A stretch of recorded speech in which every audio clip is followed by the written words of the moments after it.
Hi everyone, and in this video today I'm going to be discussing studying and doing academic work when you have a neuro condition.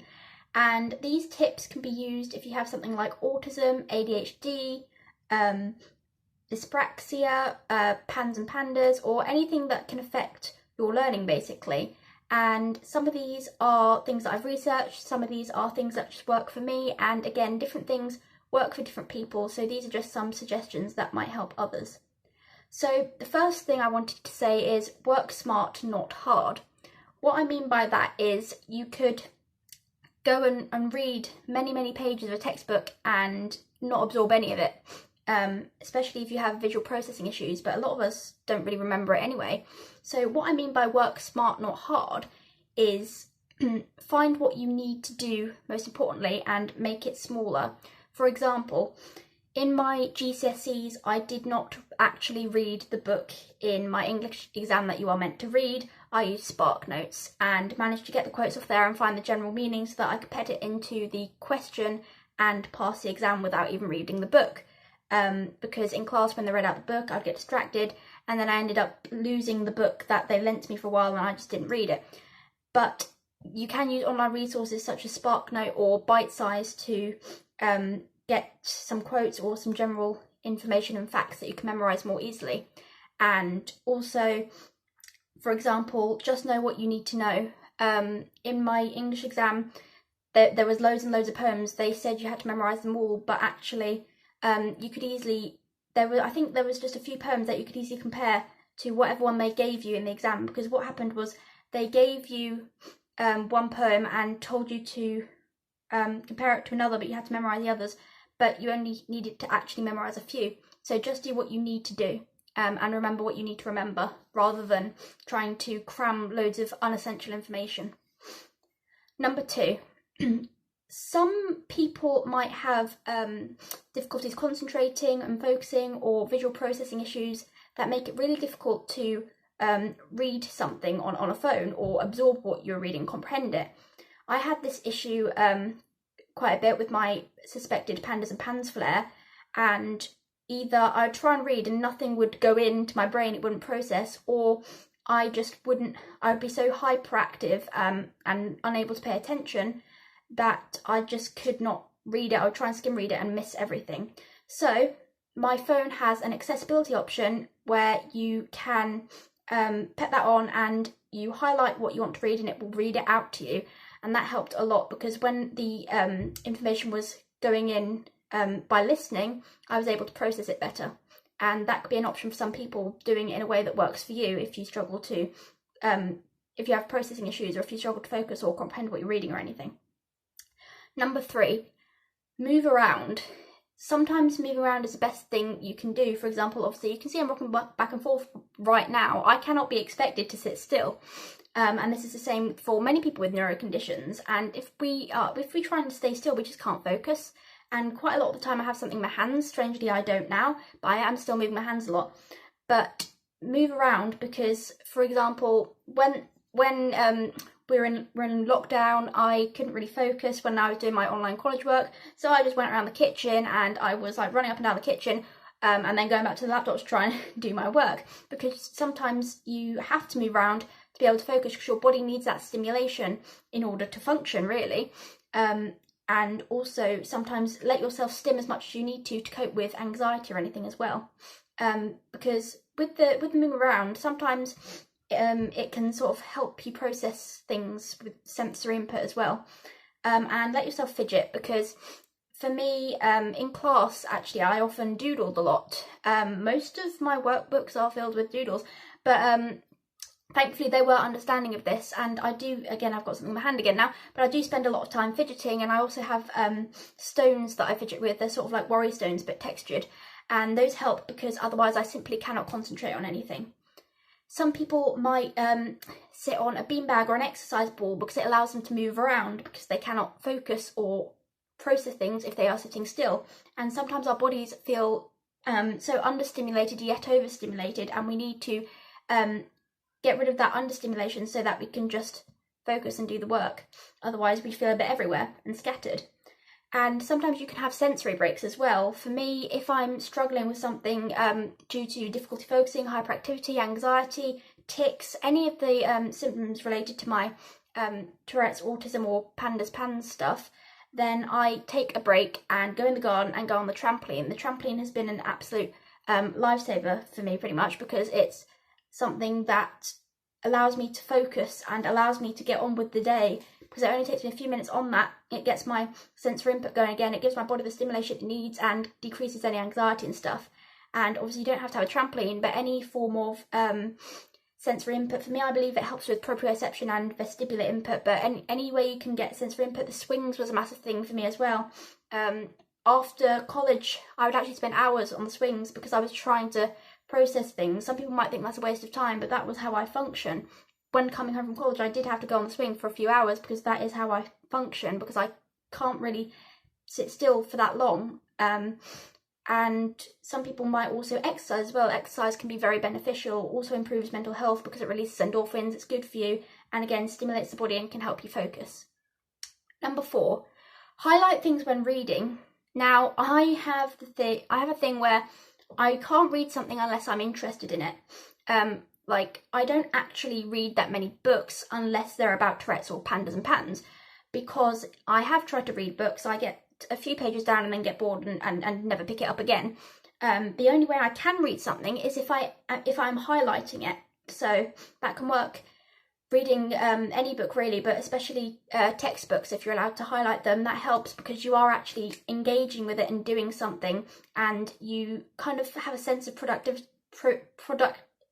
being productive, so that can help motivate you a little bit as well and keep you focused on it, because I guess you're just doing something. Also, ask Siri or Google some questions to get a simple answer. Of course, if you have to do extensive research, then that isn't going to help, but sometimes in my flare, my suspected PANDAS and PANS flare, I would have issues getting distracted because it can cause symptoms akin to extreme ADHD. And I would just have to ask my phone the question, because I literally did not have the patience to type things out and go and scroll and look at stuff, because I was just skim reading everything, couldn't process anything. So that was a way that worked for me to get a simple answer. And Word on computers also has a dictate option where you can click on it and speak to your computer or laptop and it will write it out for you, because I did not have the patience to type anything out at that point because my brain was going too fast. And thankfully that is how I managed to complete my college assignments, and not sure how well, but I completed it, so that's enough. And yeah, the dictate option can be very helpful for some people as well. Make mini worksheets. Now, mini worksheets, I've always had this problem where I go on a tangent, completely miss the question, and write pages and pages of rambles, basically. And I've actually done that since year 7. I was looking through my year 7 workbooks, and they said I need to write less. And all the time I've been told, you aren't sticking to the question. This year in college, I've written like 10 pages and then not even answered the question because I get distracted and start rambling. I've only finally learned at age 17 how to reduce that rambling, and that's by making your own mini worksheets, writing down parts of the question and things you need to research, and then sort of filling it out as if it was a worksheet, and then you get the information you need that is answering the question in simple format. And that is actually how I've been able to be a little bit more concise. And my aim for next year in college is to be a little bit more concise, because that's probably going to help immensely. And it's something that I have always rambled, and I'm only just learning how not to ramble when I'm writing, although I sound like I'm rambling now, so but yes. Go outside if you need to. Sometimes just getting some fresh air can really, really help, especially if you're anxious about doing the work or studying or something. Go out and get some fresh air and maybe move about and stuff. That can really help and make you feel refreshed, so that you can go back and focus on what you're supposed to be doing, and just makes things feel a bit easier sometimes. Try and start early in the day. Sometimes when you wake up early and start early in the day, then you're more likely to keep going and get what you need to done. However, it does seem to depend on your mindset sometimes. because obviously a lot of us get anxious about being productive, but the problem is if you're anxious about being productive, then you end up stressing about it. Like I'll literally start doing something, I'll write a few sentences and then get really anxious and not be able to do anything else for ages because I'm worrying about whether I'm going to be able to do it or not, because my brain seems to just want me to do it and then suddenly get the yay, I've done it. But you know, sometimes you have to be a bit more present and not just wait till the end outcome. So, you know, not worrying too much about productivity, just going with the flow and seeing how much you can do can be beneficial, because you're also less likely to procrastinate as well. Use practice papers. Practice papers can be incredibly beneficial, because if you're just reading out of a textbook and attempting to make notes, then it's almost like it has no context and it's very difficult to remember. But when you're doing a practice paper, you're also less likely to be distracted because you're engaged in it, you're actually writing it. And it allows you to relate it to the question, and it is easier to remember as well because it is in segments rather than how I ramble a lot when I'm just copying out a textbook and then nothing seems to make sense. So practice papers, really, really good. Another thing is just keep your blood sugars stable. Sometimes it can be difficult to focus if you haven't eaten enough, so have breakfast, have snacks. It does really help with your focus and ability to retain information. And also make sure to stay hydrated. So those are just simple things that can help. And this is going to sound a little bit strange, but if you have difficulty taking notes because you write slowly, or it hurts your hand, or you just have bad coordination, bad fine motor coordination, then try using a pencil grip, or in my case, a highlighter. I actually spend a lot of time, you can see here, that's one of my planning. I spend a lot of time writing in highlighter, and that is because it probably looks strange when I write it, but it's because I have like a hypermobile thumb, and like when I also weak muscles, and when I write, my hand sort of seems to tense up, and my handwriting is also pretty much illegible. People can't actually read my handwriting. If I write in highlighter, although it looks very strange and bright, you can read it because I'm not making small movements that hurt my hand. And also just the how do I hold a pen now? Yeah, the way I hold the highlighter actually works without hurting my hand, so I can write. And obviously if you're in school or an exam, they probably would not appreciate you writing in bright highlighter, but using a pencil grip or something, or having a word processor, which is a laptop in class. I have a laptop in exams because of course they're not going to want me to write on bright pink highlighter in exams, but that can help if you just need to take quick notes and without hurting your hand, and being able to read them afterwards might help. But yes. Also, having, some people work better in silence. For me, I sometimes work better having a metronome in the background. I put metronome on YouTube, 60 beats per minute I think, and then just have it on the background. Sometimes a bit faster if my brain's going a bit weird, but a bit faster. But that helps me because it helps me stay on track. Otherwise I'm going to start daydreaming, because I've always daydreamed a lot. So if I don't have that, then I'll start daydreaming and not even realise that I'm daydreaming. But the metronome helps me with that, although for some people it might make it worse if they have misophonia, which is some people might get irritated or even angry and really anxious by repetitive sounds, and some people it might just cause even more sensory overload and be really distressing. But for me, it seems to help me stay on task and realise that I may have been overthinking a little bit. Another thing I wanted to talk about is if you have the option, do studying in the school or college or university environment rather than at home. Of course, you can still do it at home because that'd be helpful. However, sometimes it's the environmental thing. The home's for home, the school's for school. And that was always a thing with me. If I was at home, I really struggled to focus. Therefore, for my GCSE study leave, I didn't actually leave. I stayed in school to study because I couldn't study at home. And that seemed to help. But then me and the other people who were staying behind, I think we did just start doing other things as well. But I still got more done at school than I would have done at home. And also, I ended up doing what I think is actually called a hyperfocus. Basically, before the exam, like about an hour before the exam, I just went and crammed. And that actually helped because I managed to pass it and then forget all the information afterwards. But that's just what works for me. It's very strange because if I do it bit by bit, like most people do it, I forget. So I did have to cram it, although that's not necessarily something I recommend, but that's just for some reason the best way that worked for me.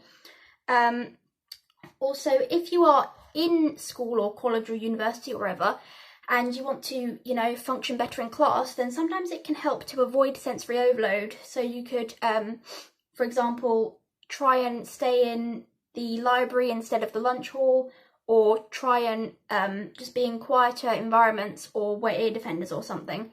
Because sometimes if you're around loads of noise and stuff, it overstimulates you, and then you end up being quite antsy and agitated in class, to the point where you struggle to focus as well as you would be able to if you weren't that overloaded.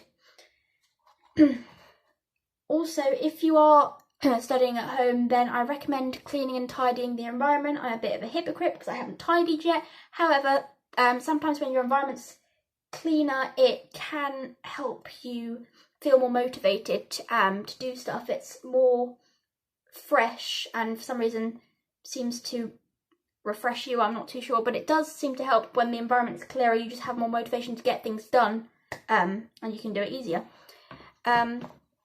Also, as I was saying, sometimes when you skim read because you can't process information or you can't focus, sometimes if you've typed something, you can copy and paste it into a app or a website that will read out what you've written, so that you can find any mistakes, because sometimes you might skim over them and not even notice that you've made typos or mistakes or anything like that. So that can be helpful. And sometimes it also helps to have a separate study area in the home, because if you're sitting on your bed, again, you might not feel like it's the right environment or something like that. So if you have a separate study area where you go, then it's more likely to help you focus. Another thing that can be highly beneficial is breaking tasks down into smaller chunks, and this can really help with executive functioning and can help you organise yourself. Because if you have a massive assignment, then you're more likely to put it off, as it takes a lot of effort and you really aren't going to want to do it.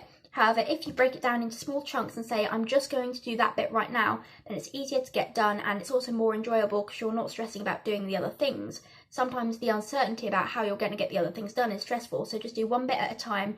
And also by doing one bit at a time, you're more likely to be concise and have quality rather than quantity, and that can be incredibly helpful.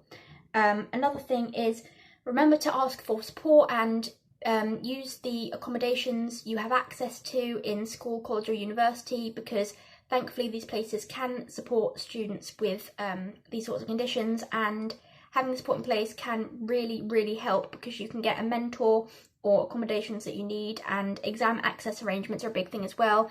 If you need extra time in exams or a separate room or a laptop or rest breaks, I have all of those things, then it can be really helpful and makes you know that, well, it helps you stop stressing about the exam, because you know that you are getting the equal chance you need when you have these accommodations.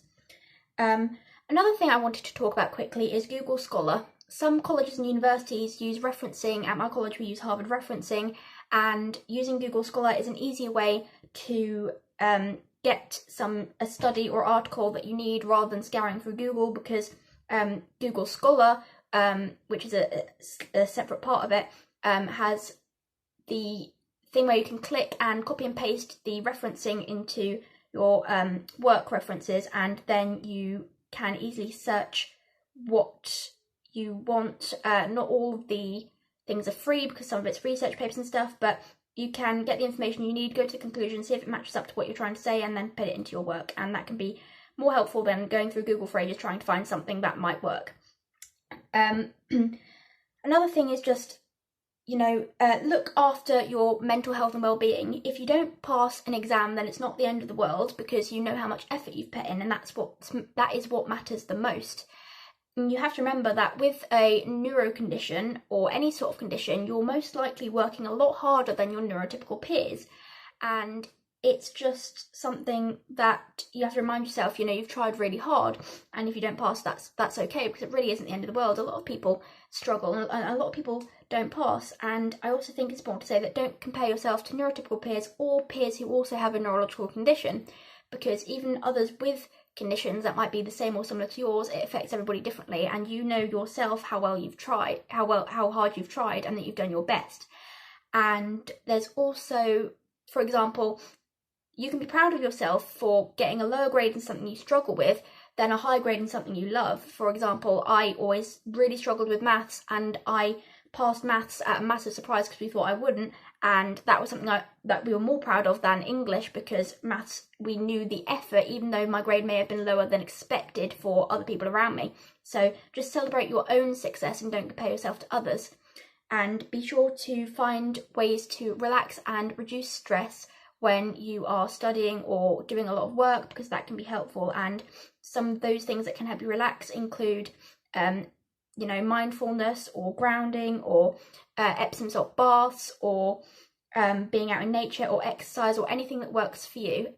So I really hope that this video has given you some ideas on you know, how to manage the school, college or university environment when you have a neurological condition, and I hope it gives you some tips for studying. And of course, these don't work for everybody, these are just things that I've researched and that work for me. Share down below if there's anything that helps you, and I hope that this can be beneficial for some people. I will put some links in the description about you know, links to Sparknotes, Google Scholar, all of that stuff, and any other articles that may be interesting in relation to studying with a neurological condition. And I hope this video helps. Thank you for watching. Bye!